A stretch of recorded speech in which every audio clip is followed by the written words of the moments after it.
अस्सलाम वालेकुम। प्रोफेसर मुजाहिद फरसाद। आज हम इल्म अरूज़ पर चौथा लेक्चर रिकॉर्ड कर रहे हैं। आज के लेक्चर में हम अज्ज़ाए शेर पर बात करेंगे, तख्ती क्या होती है इसके बारे में बात करेंगे, सालम बहर और मुज़ाहफ़ बहर ये क्या होती है, मकतूबा मलफूज़ा और मकतूबा गैर मलफूज़ा हरूफ में क्या फ़र्क है ये देखेंगे। सबसे पहले हम अज्ज़ाए शेर पर बात करते हैं। शेर दो मिसरों पर मुश्तमिल होता है। पहले मिसरे को मिसरे ऊला और दूसरे मिसरे को मिसरे सानी कहा जाता है। इन मिसरों को मज़ीद तीन हिस्सों में तकसीम किया जाता है। मिसरा ऊला के तीन हिस्से, जिनमें पहला हिस्सा सदर, दूसरा हिस्सा हश्व और तीसरा अरूज़ कहलाता है।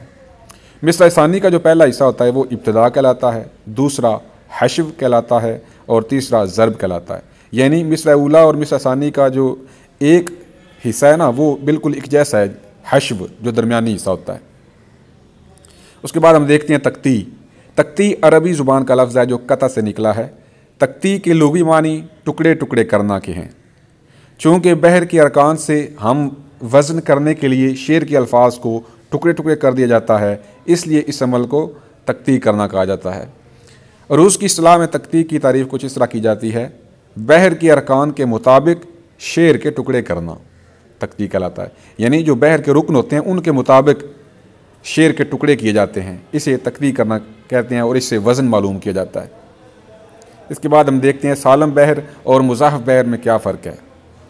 ऐसी बहर जो अपनी असल सूरत में हो, यानी उसके किसी रुकन में ज़हाफ़ के अमल से तब्दीली ना की गई हो, सालम बहर कहलाती है।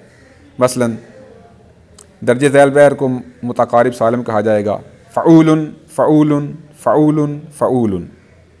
अब इसमें ये सारे चारों रुकन जो है ना वो बराबर हैं, कोई कमी बेशी नहीं की गई।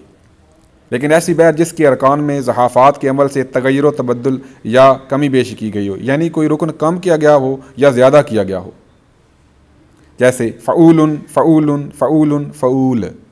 अब इसमें नून को ख़त्म किया गया है, एक रुकन कम किया गया है। अब हम देखते हैं मकतूबा मलफूज़ा हरूफ और मकतूबा गैर मलफूज़ा हरूफ में क्या फ़र्क है। जो हरूफ किताबत यानी तहरीर में आएँ और वज़न में भी शुमार किए जाएँ, मकतूबा मलफूज़ा हरूफ कहलाते हैं। यानी इनमें अल्फाज लिखे भी हुए होते हैं और उनमें वज़न भी होता है। वो हरूफ जो किताबत यानी तहरीर में तो आते हैं लेकिन शेर के वज़न में शुमार नहीं किए जाते, ये हरूफ साकित कर दिए जाते हैं या गिरा दिए जाते हैं। मसलन लफ्ज़ ख्वाब, इसमें जो वाव है वो साकित की गई है, वो गिराई गई है, तो इसलिए ये लफ्ज़ जो है ना मकतूबा गैर मलफूज़ा हर्फ कहलाएगा। बहुत शुक्रिया।